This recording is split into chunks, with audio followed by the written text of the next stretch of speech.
and change is gonna find me.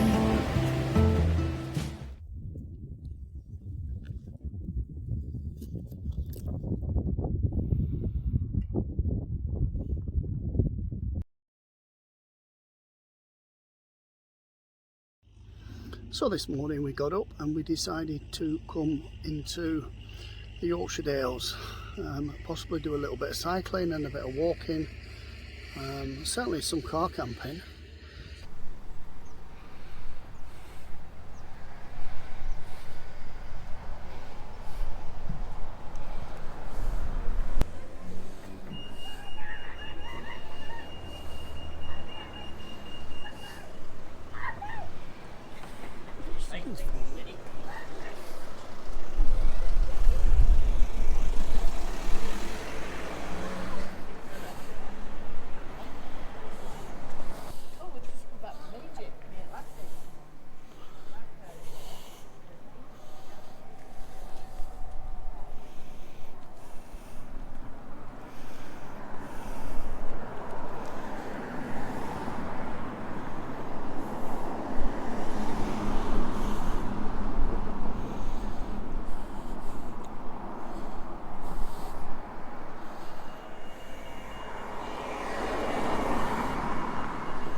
Okay, it's quite busy here today, so that's a little look at Settle. It's the main tourist area in the middle of this. We're passing through, so we thought we'd just show you that.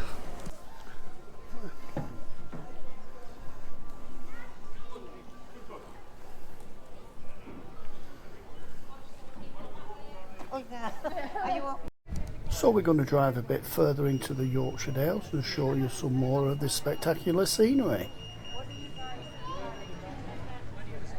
We're making a nice brew and a coffee, and just show you, this is the view of Pen-y-Ghent in the back, you look down there.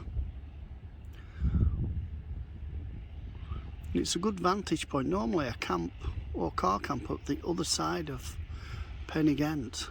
Today I've come to, well, I'll let you see the other view, see if you know where we are.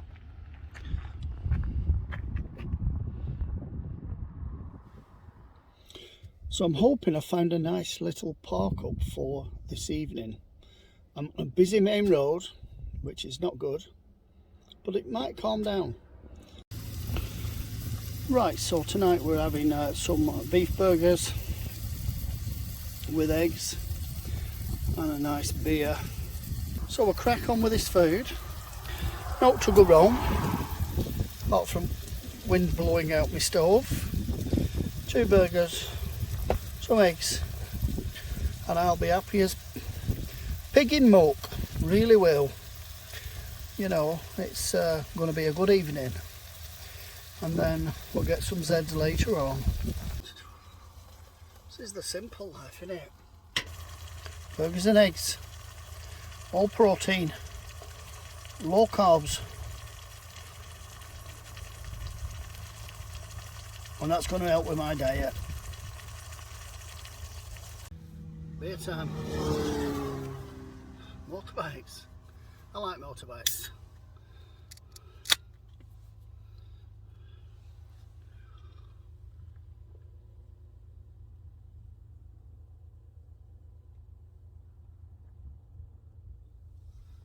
I'm alright as long as I have 1 beer.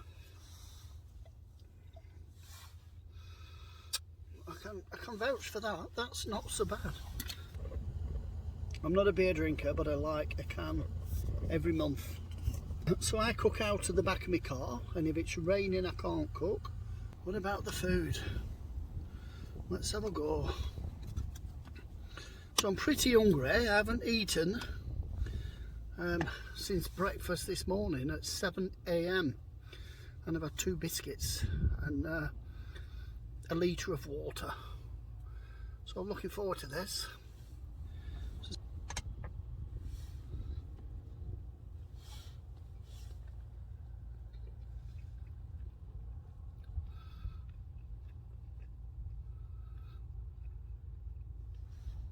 And that's not disappointing. That's a good burger with a good beer. Well, it was well worth the drive, and here are a few more shots of my journey so far.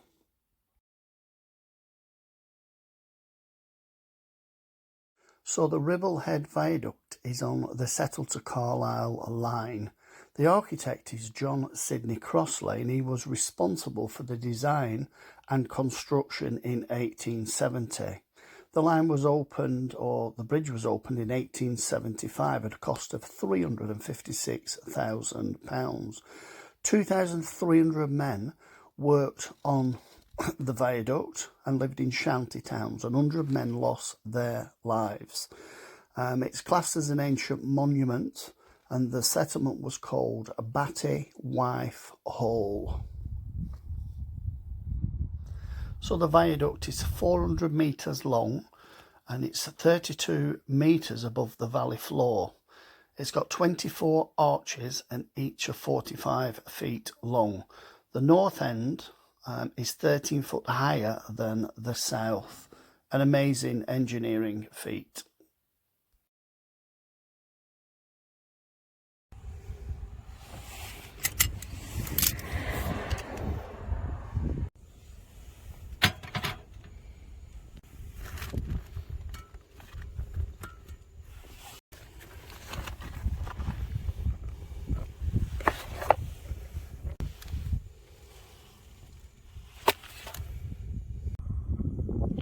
we are, breakfast time, and we're having wonderful good old bacon and eggs, beans and sausages, electrolyte drink and a coffee, and then we're going to hit the day and we're going to go to a completely new location.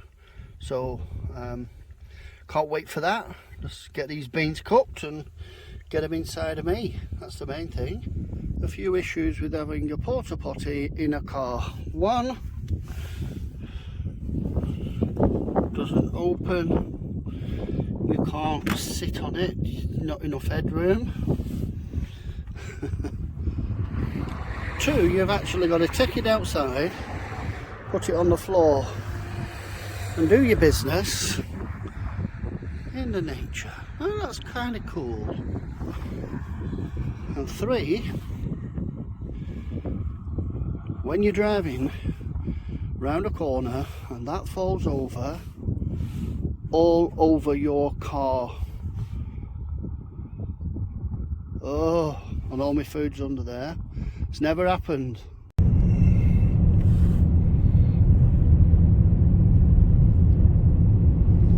Well, here we are at sunny Morecambe, going out on the bike, gonna do a little bit of cycling. So this is the seafront.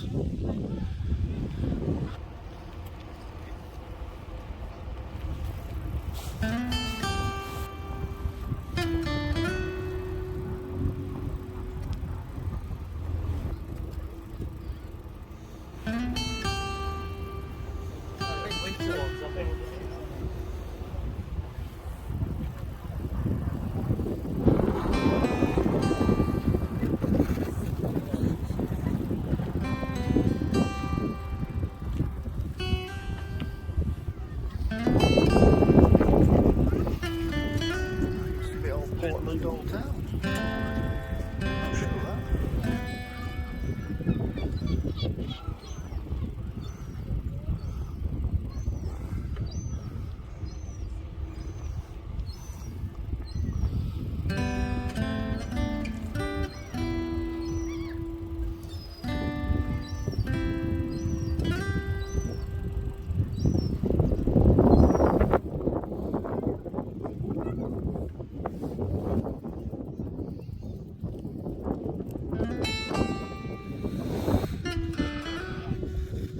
Well, that's a nice little cycle down from. We're just on the pier bit, so going to do a few more miles. We've got a couple of hours of this.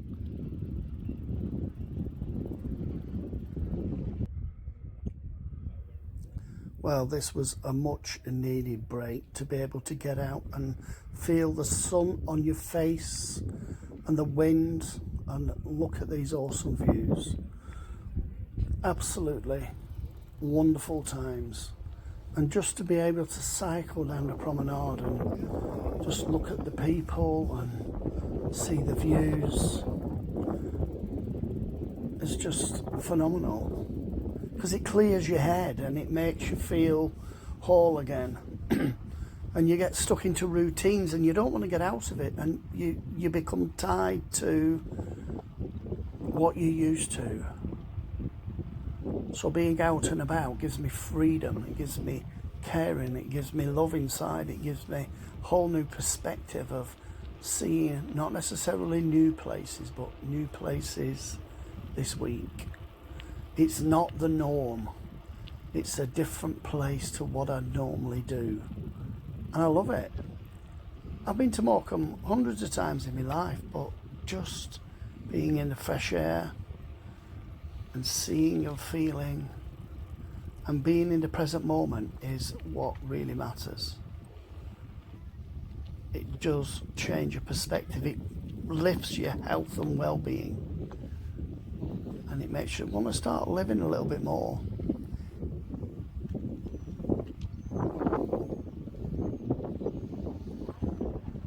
Well, it's about 22 years since I was last on this pier. Took my kids on here when they were really young cycling. I'm sure we did. Anyway, it's come a long way as this Morecambe. It's not a bad place to be. It's a bit windy. Like this hotel renovation that they've done Looks absolutely stunning. About time someone stepped in. And it's just a nice sunny day, looking over the bay, riding the bike, gonna have an ice cream and just chill out for a little bit.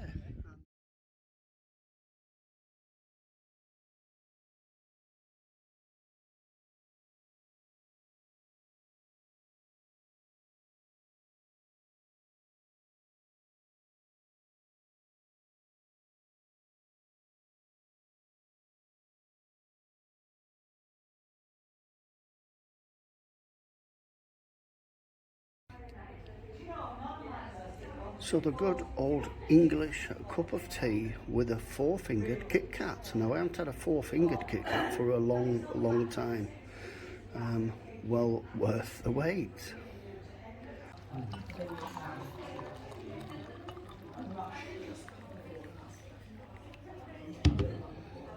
So in 2016 the caves flooded, causing chaos everywhere. Can you just imagine coming into work and seeing that and your boss saying get the buckets out?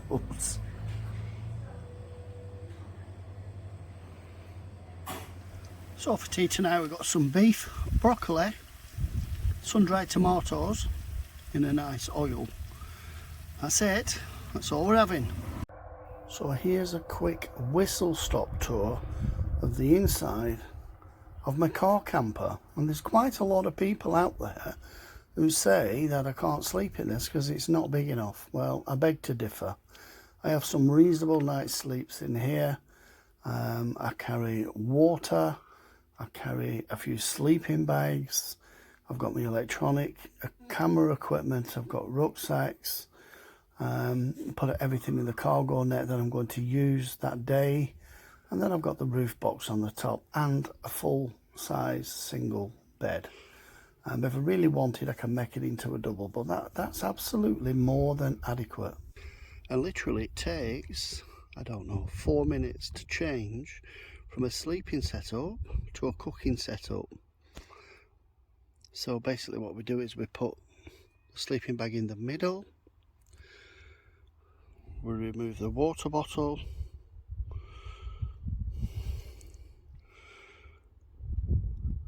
and then this side of the sleeping mat, this third, folds up against the back, and the water bottle then lives in the boot next to the stove. Show you how that works.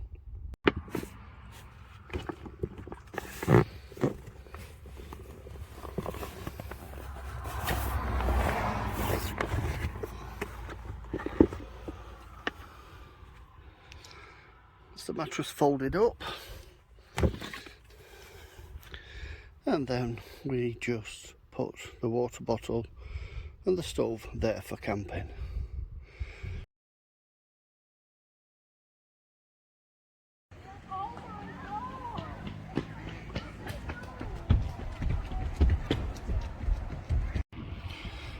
Okay, we're actually doing it, which is not too bad, as long as we don't have to bloody brake and be out silly.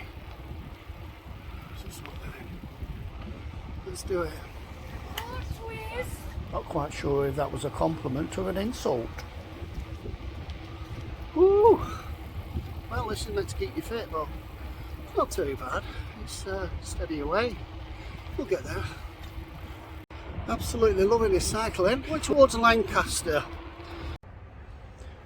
Alright, we've somehow made it down to the river down in Lancaster.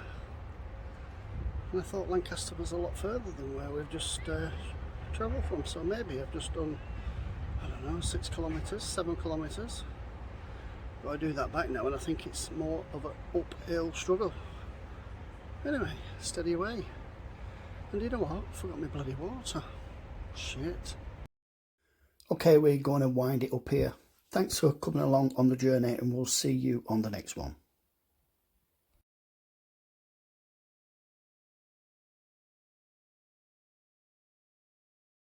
Please watch out for my other vlogs at Going Wild Again.